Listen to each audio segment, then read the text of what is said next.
देश घूमो विदेश घूमयो घूमयो गांव की खोर, ऐसा जियरा ना मिले ले फटे बचोर। बच्चा हम तो पूरा बल्ख घूम लिए, एक ऐसा आदमी नहीं मिला कि हम जिसको हम अपने साथ लेकर चलें। तुम कहाँ से आ गया?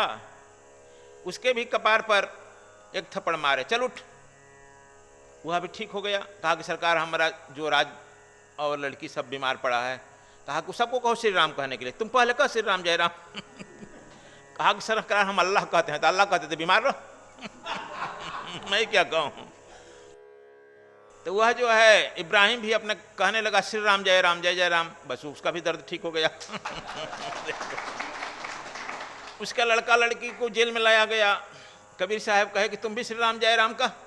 सब लड़का लड़की भी श्री राम जय राम कहने लगा, सब ठीक होने लगा। अब जो है प्रियादास ने लिखा है, कबीर साहब की बात नहीं कह रहे हैं हम कबीरपंथियों के, प्रियादास ने लिखा है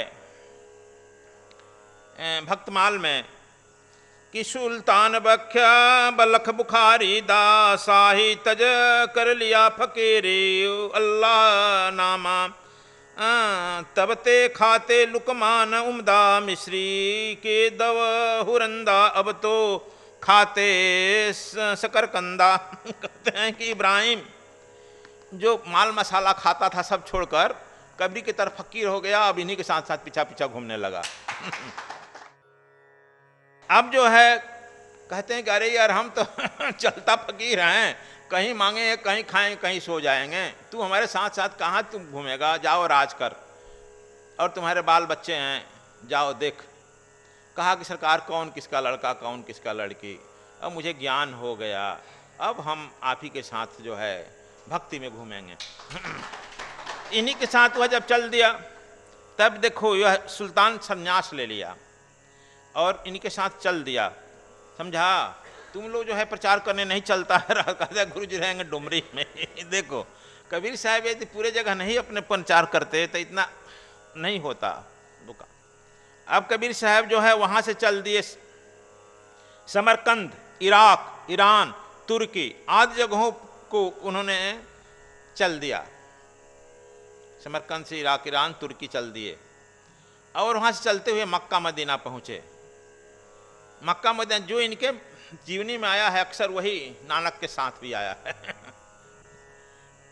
तो यहाँ मक्का मदीना जब पहुँचे रात में सब लोगों को लेकर के, पूरी जमात चल रही है साथ है ना, रात में पहुँचे, सो गए, हड़बड़ा सो गए लोग बिना खाए पिए। जब मक्का मदीना में आया है कि जब देखा उसका मक्का मदीना का पुजारी, कौन काफिर आ गया है भाई, ये काफिर आया और हमारे मक्का मदीना की तरफ पैर करके सो गया है।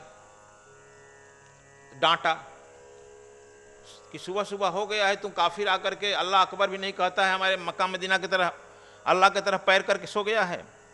कहा कि यार रात में हम आ गए हैं और रात में नींद लग गई, तुम्हारा जिधर अल्लाह ना हो उधर पैर रख दो ना। तो उनका पैर उठा करके जिधर फेंकता है उधर जो है दरवाजा फिर जाता है। जिधर जिधर पीर साहब का पैर फेंकता है उधर उधर दरवाजा फिर जाता है। कहा क्या करेगा, हमारा पीठ नोचेगा, तू बता ले, निर्णय तक कर तुम्हारा अल्लाह किधर है। तब कहे कि तो बताओ रे मूर्ख कि अल्लाह है कहाँ नहीं, वह परमपिता परमात्मा तो हमारे चारों तरफ है, और तुम जिधर करेगा अल्लाह जो है हमसे प्रेम करता है, वह परमात्मा हमसे प्रेम करता है, वह हमारे पैर के तरफ ही वह इसलिए हो जाएगा कि मैं जब उठूंगा तो उसका मुंह और मेरा मुंह आमने सामने होगा, इसलिए उसका मुंह हमारे ही पैर की तरफ होगा। कबीर साहब वहाँ के मौलवी को भी श्री राम जय राम कराए। ऐसी मान्यता रही कि बहुत दिन तक वह प्रथा चलती थी, लेकिन कालांतर में वह प्रथा छूट करके फिर वह मोहम्मद साहब का परंपरा में आगे पकड़ लिया। जब जो है कोई आप्त पुरुष आता है तो यह चलती हुई रूढ़वादियों को तोड़ता है और वो नई रास्ता देता है, लेकिन फिर जब जो वह चला जाता है तो फिर हम एक नई रूढ़वादी तोड़ लेते हैं। जैसे नानक देव भी हिंदुओं में उस समय समाई हुई समानता को, विषमता को, मूर्तियों को खंडन किया, लेकिन नानक साहब के जाने के बाद मूर्ति के जगह पर इन लोगों ने किताब रख लिया, गुरु ग्रंथ साहब। अब उसकी भी पूजा आरती उसी तरह से होती है जैसे तुम किसी मूर्ति का करते। उनको भी सुलाते हैं लोग, है ना जी, सुलाते हैं लोग, भोग लगाते हैं, दातुअन करते हैं। कबीर साहब के यहाँ भी लोग कहे कि नहीं हम मूर्ति नहीं पूजा करेंगे, तब क्या कर दिए, कबीर साहब का एक फोटो रख दिया, लोग मूर्ति नहीं रखेंगे, फोटो रख दिया। हर कबीर मंदिर में देखा है ना, फोटो रखा गया है। और कुछ गुजरात वगैरह में, बड़ौदा वगैरह में तो कबीर साहब की पत्थर की मूर्ति भी बन गई, अब धीरे धीरे बन जाएगा। भगवान बुद्ध ने भी कहा कि हमारी कोई मूर्ति नहीं बनेगी। भगवान बुद्ध के जाने के बाद 500 वर्ष के बाद पीपल का वृक्ष बनाया गया, नहीं मूर्ति नहीं बनाएंगे, भगवान बुद्ध कहा है, पीपल का वृक्ष बना। ठीक उसके 500 वर्ष मैंने 1000 के बाद बुद्ध की मूर्तियां इतने बने लगी कि बुद्ध से बुत बना है, और मुसलमान लोग कहते हैं बुद्ध को तोड़ दो, ध्वंस करो, यह बुद्ध की मूर्ति से बुत बना है। और चारों ओर पहाड़ से लेकर के चारों तरफ बुद्ध की मूर्तियां इतनी फैल गई कि विश्व में किसी की मूर्ति ही नहीं है उतनी। यही हम लोग करते हैं। तुम कह रहे हो कि नहीं हम बनेगा, लेकिन हमारी दुकानदारी कैसे चलेगी, हम तो तुम ही पर चलने वाले हैं ना। इसलिए प्रत्येक कबीर साहब भी कहे कि हमारे बाद कोई पंथ नहीं चलेगा, संप्रदाय नहीं चलेगा, लेकिन श्रुति गोपाल दास ने उनके बाद कबीर पंथ चला दिया, है ना जी। सब लोग कहते हैं कि नहीं चलाने की, चलाते हैं। कहते हैं सूत को सूत से परमात्मा जुल्हा कपड़ा बुनता है, उसी तरह से तुम्हारे कर्मों और अकर्म के यह जो है तुम्हारा शरीर ग्रहण करते हो।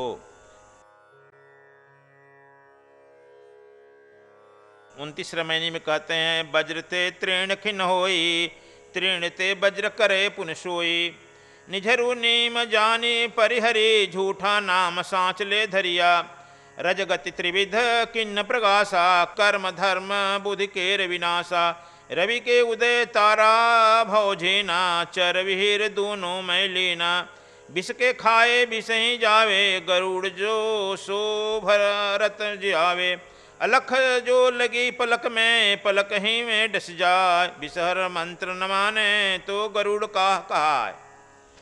कहते हैं कि देखो वज्र ते तृण हो, तृण से वह परम पुरुष जो है अपने इशारा मात्र से वज्र को भी तृण में बदल देता है, तृण को भी वज्र में बदल देता है। एक उपनिषद में कथा आई है कि प्रजापिता ब्रह्मा एक बार स्वर्ग में प्रकट हो गए। इंद्र ने वायुदेव को पूछा कि जाकर पूछो कौन है, who is that very gentleman, परिचय तो लो, बिना अपना आईडी तो उसका देखो कौन है, कैसे आ गया बिना परमिशन का। अब तो आईडी लेके चलता है ना। वायुदेव जाकर पूछे कि भाई अपना परिचय बताओ, कौन आ गया इस स्वर्ग में। प्रजापिता ने कहा कि तुम अपना तो परिचय बताओ। कहा कि हम वायुदेव हैं, क्या कर सकता है। अरे तुम नहीं समझता कि मैं क्या कर सकता हूं, मैं सृष्टि को 1 मिनट में उड़ा दूं, अभी चाहूं तो तुमको उड़ा दूं। कहा कि अच्छा बड़ा शक्तिशाली है यार तू तो। एक तृण उठाए और कहे रख दिए, इस तृण को उड़ा दो। कहा कि तुमको भी उड़ा देंगे। कहा कि पहले इस तृण को उड़ा दो। वायुदेव अपने पूरी जोर लगाए, खूब बवंडर बहा, मालूम हुआ कि सृष्टि उड़ रही है, लेकिन वह तृण टस से मस नहीं हुआ। मुंह लटका लिए, कहे हो गई तुम्हारी ताकत, जाओ। देखो दृष्टिपात किए, और ब्रह्मा के दृष्टिमात से जैसे कि उस तृण में ताकत आ गई, उसी तरह से तुम लोगों को डिवाइन सीक्रेट साइंस जो दिया गया है, वह तीसरा नेत्र से वह दिवास चलाने के लिए कहा है, और उस नेत्र से तुम भी उसमें ताकत डाल सकता है, तुम भी उसका फलाफल प्राप्त कर सकता है। लेकिन तुम लोगों को अपने पर ही विश्वास नहीं है। अभी एक साधक कह रहा था कि मैं गुरु जी कैसे विश्वास करूं कि सिद्ध हुआ कि नहीं हुआ। अब बताओ, संशय सावज खेले अहेरा। जब तुम लोग को संशय ही अपना दिल दिमाग में रहेगा तो कुछ नहीं होगा ना। जो भी काम करो वो संशय हटा कर करो, दृढ़ विश्वास से क्या होगा ही होगा, वो हो जाएगा। लेकिन तुम आधा संशय से ग्रसित है, नहीं होगा तो नहीं होगा। परमात्मा तो कहता है कि जो जो मांगे ठाकुर सो सो दे, जो जो तू मांगता है वही देता है। तू कहता है कि नहीं हमारा लड़का झगड़ा करे, झगड़ा करने लगता नहीं कहता है कि नहीं करे तो नहीं करेगा। जो तुम कहता है वह होता है, लेकिन तुम्हारे कहने में, प्रार्थना करने में और करने में टाइम लगता है। समझा? यह हम प्रैक्टिकल देख रहे हैं, इसलिए हम इस पर ज़्यादा बोलते हैं। हम देखते हैं कि 14 से लेकर के 28 साल तक जो जो हम मांगे थे कल्पना में, कभी नौकरी तो मांगा नहीं, लेकिन जो मांगे थे सुख सुविधा साधन वह सब लगभग मुहैया हो रहा है, हो रहा है। अब मैं तर्क कर रहा कि मांगा ही क्यों, अब पछतावा हो रहा है, इसलिए अब कहें कि अब नई मांग नहीं मैं करूंगा। तुम लोग फिर नई मांग हमसे करने लगता है। गुरुजी यह हुआ, जितना मांग करेगा बंधन में पड़ेगा बच्चा। आज जितना बंधन में पड़ेगा उतना जन्म होगा, चाहे तुमको जितना जनधन लेना पड़े। इसलिए कहा गया है कि जही विधि राखे राम तही विधि रहिए। वो मांग से निवृत्त हो जाओ, कुछ भी मत मांगो, समझ गई? लेकिन मांग जारी रखेगा फिर बंधन आएगा। देखो चूंकि वह तुम्हारी ही सृष्टि है। अब लौट गए, फिर इंद्र ने भेजा अग्निदेव को कि तुम जाओ जरा पूछो यार, नहीं पूछा। अग्निदेव गए, फिर पूछे कि भाई आप परिचय नहीं बताए। कहा कि तुम अपना परिचय तो बताओ पहले। तो कहा कि हमको अग्निदेव। लोग कहते हैं क्या कर सकता है? अरे मैं तो सृष्टि को जला सकता हूँ। कहा सृष्टि को बना सकता है? नहीं, जला सकता हूँ। अच्छा, लेकिन जो बना ही नहीं सकता है जलाने का अधिकार क्या है? चल इस तृण को जला दे। उस तृण को फिर देखे ब्रह्मा आंख से, शक्ति पड़ा ना। अब वह अपनी पूरी जोर लगाया, दवाग्नि खोल दिया, वह तृण जला नहीं। वह मुंह लटका के चले गए। तब इंद्र ने वरुण देवता को भेजा। वरुण देवता पूछे कि भाई तुम अपना परिचय क्यों नहीं बता रहा? सब देव लोग आ रहे हैं जा रहे हैं। कहा कि तुम तो अपना परिचय बताओ। कहा कि मैं वरुण देव। क्या कर सकता है? मैं क्षण भर में इतना बारिश कर दूंगा कि सृष्टि में प्रलय आ जाएगी। कि अच्छा, सब सृष्टि को बहा दूंगा। कहा कि तृण को बहा दे। वरुण देव जो है पूरी ताकत लगा दिए, तृण वहां उनके जल से टस मस नहीं हुआ, वही मुंह लटका के चल दिए। अब लास्ट में इंद्रदेव स्वयं आए। जब इंद्रदेव स्वयं आए लास्ट में, तो पूछा कि भाई, उनसे भी पूछा कौन है? ये भी प्रश्न उल्टा पूछे कि तुम कौन हो? इन्होंने कहा कि हम इंद्र हैं, हमारे पास वज्र है, वज्र से प्रहार करके सृष्टि को ध्वस्त कर दूंगा। कहा कि लो इस तृण को प्रहार कर। वज्र तृण पर चलाए, तृण पर कुछ हुआ ही नहीं। कहा कि हो गई तुम्हारी ताकत। सबों को जो है वो ताकत को, अहंकार को देवलोक के ध्वस्त करके क्षण भर में प्रजापिता ब्रह्मा अंतर्ध्यान हो गए। हमारे अंदर, ये कहने का मतलब कि हमारे अंदर भी इसी तरह के विभिन्न प्रकार के अहंकार पैदा होते हैं। जब अहंकार पैदा होते हैं, समय के सदगुरु का काम यही होता है कि तुम्हारे अहंकार को इसी के तरह ध्वस्त करते जाए। लेकिन जब तुम्हारे अहंकार पर चोट करता है तब चिल्लाने लगता है, गुरु जी अब इतना मार रहे हैं, इतना चोट करेंगे। अभी हम लोग परिवार में पहले 15-15, 20-20 अक्सर सदस्य रहते थे। अब कहीं एक ही घर में रह जाते थे। एक दलान बनती थी, जिस दलान में 15-20 लोग एक लाइन से सो जाते थे और उनको कहीं झगड़ा नहीं होती थी। खाना भी प्रेम से खा लेते थे। एक आदमी कमाता था, सबका खर्च चल जाता था। अभी तो हम दिल्ली में देख रहे हैं कि पति कमा रहा है, हाँ कितना, 1 लाख। पत्नी का कर रही है, तू भी कमा रही है, कितना कमा रही है, चुप लगाया था। अभी हम आए थे ना बम्बई से, वो सब पूछे पत्नी कमाने में, बोली नहीं कितना कमा रही है, बोलो। गुरुजी क्या बोले, वो तो 1.5 लाख कमाती है। तू दुखी हो गया, 1.5 लाख। अच्छा, बाप भी कमा रहा है तो हाँ क्या कमा रहा है, बाप भी 50-60 हज़ार कमा रहे हैं, माँ भी कमा रही है तो हाँ वो भी कमा रही है। हमने तब क्या दुख है? बस दुख ही है गुरुजी।